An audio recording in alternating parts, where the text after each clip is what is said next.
Di Al-Quran mengatakan, di dasar lautan terdapat air tawar yang mengalir.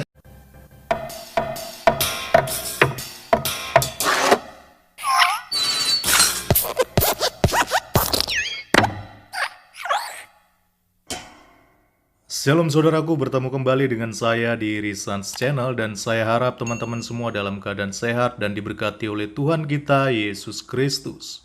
Teman-teman, di video kali ini saya akan kembali untuk meluruskan sebuah klaim dari pihak Muslim, yaitu mengenai tentang sungai yang berada di bawah dasar laut.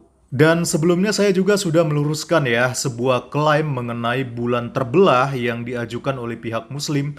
Dan kali ini kita akan meluruskan mengenai sungai yang berada di bawah laut. Islam menggunakan poligami ini untuk memuliakan wanita. Semua itu terbukti dengan ilmu sains. Semua terjawab. Hasil riset abal-abal saya ya, bukan riset yang seperti orang barat ya. Saya riset dengan beberapa media gitu kan. Saya sinkronkan. Masya Allah, 1400 tahun yang lalu, siapa yang punya mikroskop?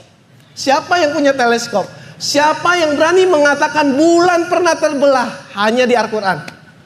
Hanya di Al-Quran. Dan NASA membuktikan bulan pernah seperti terbelah karena di tengahnya ada garis seperti disambungkan kembali. Benar ya? Benar ya? Ini terbukti oleh NASA. Di Al-Quran mengatakan, di dasar lautan terdapat air tawar yang mengalir. Kurang lebih seperti itu, saya agak lupa seperti apa. Tapi sekali lagi 1400 tahun yang lalu, Islam ini terkenal di daerah gurun ya, di daerah Arab, bagian timur tengah. Bagaimana caranya Rasulullah mengatakan di dasar lautan itu terdapat air tawar yang mengalir. Bagaimana caranya jika dia di gurun, di pasir yang tandus? Dia bisa mengatakan seperti itu karena atas izin Allah. Dan terbukti sekarang, di abad ini terbukti, benar-benar terbukti ada sungai yang mengalir di dasar lautan. Semua yang ada di isi Al-Quran setelah saya teliti, 75% yang saya teliti itu benar apa adanya. 25% sisanya itu masih ambigu. Ambigunya antara benar-benar sudah terjadi dan kita tidak tahu karena kelemahan manusia, atau Allah sedang mempersiapkan untuk masa depan.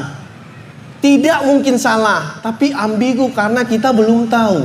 Itu saja. Jadi tidak mungkin Islam itu salah.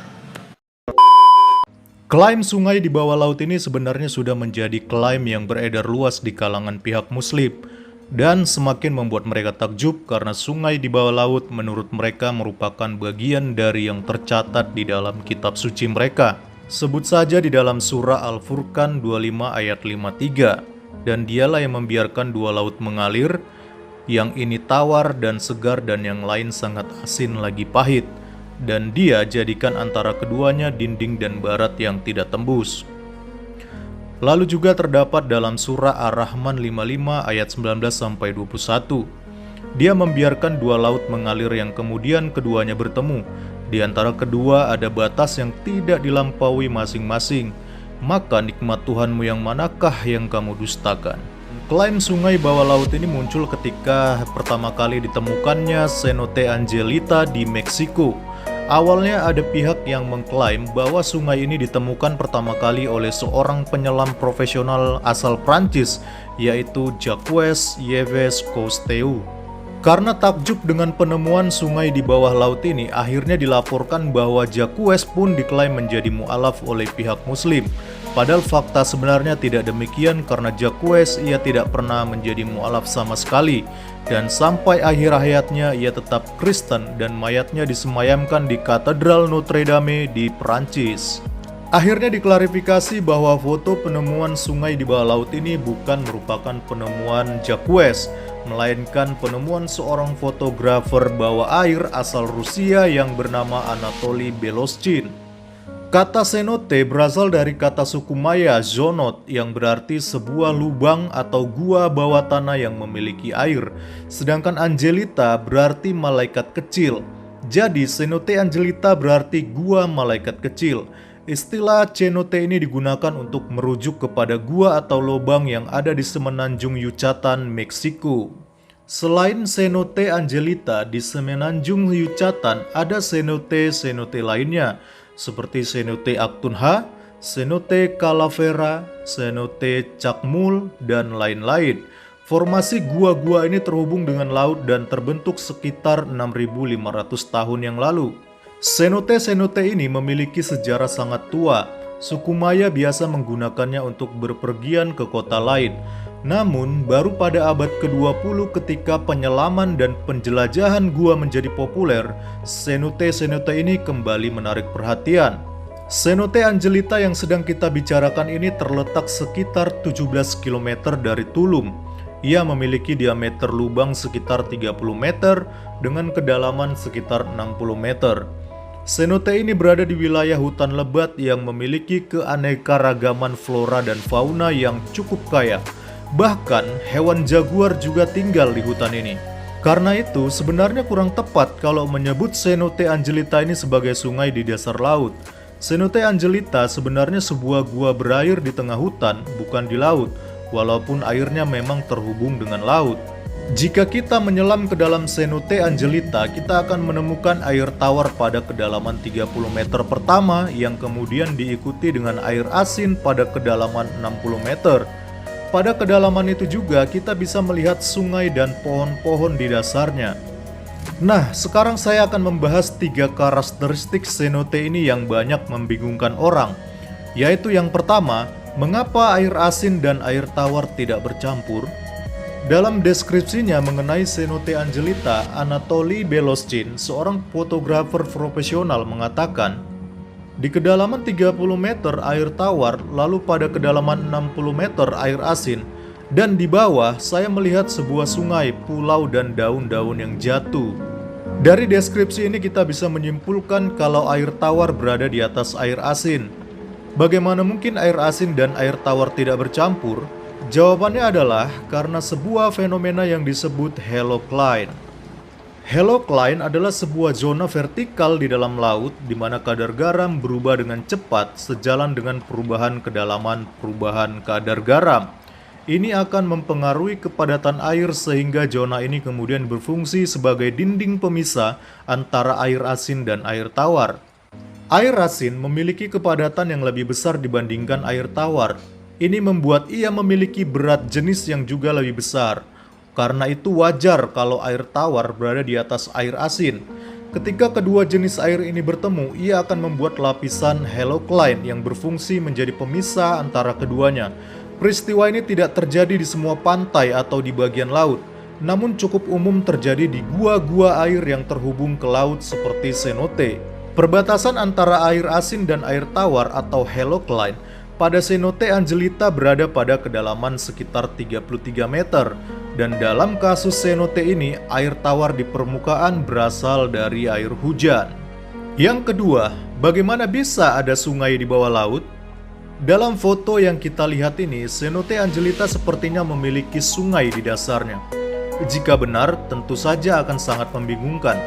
Namun sebenarnya sungai tersebut hanyalah sebuah ilusi. Deskripsi yang paling tepat untuk menyebutnya bukanlah sungai, melainkan kabut ataupun awan. Karena lapisan yang terlihat seperti sungai itu adalah lapisan hidrogen sulfida. Lapisan ini membentuk kabut atau awan tebal yang membuat ilusi sungai. Tidak banyak yang bisa menyelam sampai kedalaman ini karena lapisan ini terdapat di dasar Cenote Angelita, yaitu di kedalaman sekitar 60 meter. Lapisan hidrogen sulfida ini terbentuk akibat pohon-pohon atau organisme yang membusuk di dasar cenote. Karena itu lapisan ini memiliki bau yang tidak enak seperti telur busuk. Selain karena aktivitas bakteri pembusukan, gas ini juga bisa dihasilkan oleh aktivitas gunung berapi.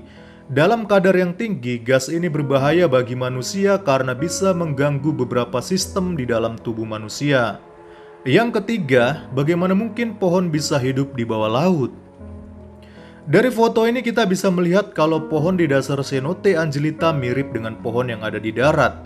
Kita tahu kalau pohon membutuhkan sinar matahari untuk melakukan proses fotosintesis.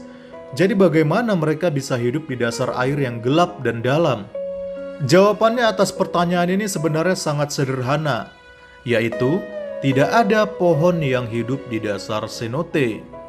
Kebanyakan dari pihak pengklaim salah di dalam menginterpretasikan kalimat Anatoly Beloschin.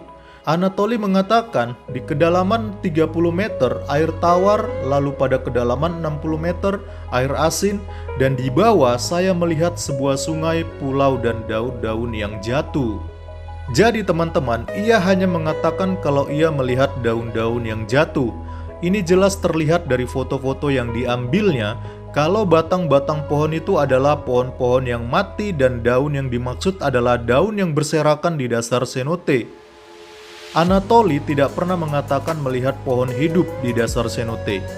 Lalu pertanyaannya, dari mana asalnya batang pohon dan daun-daunan tersebut? Jawabannya adalah karena cenote ini terletak di tengah hutan. Tentu wajar kalau ada batang pohon dan dedaunan yang jatuh ke dalam dasar cenote.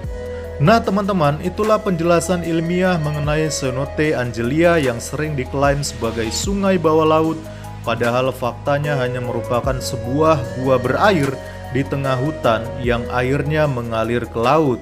Kiranya penjelasan ini dapat menambah wawasan kita mengenai Cenote Angelita. Terima kasih sudah menonton video ini. Tuhan Yesus memberkati. Shalom.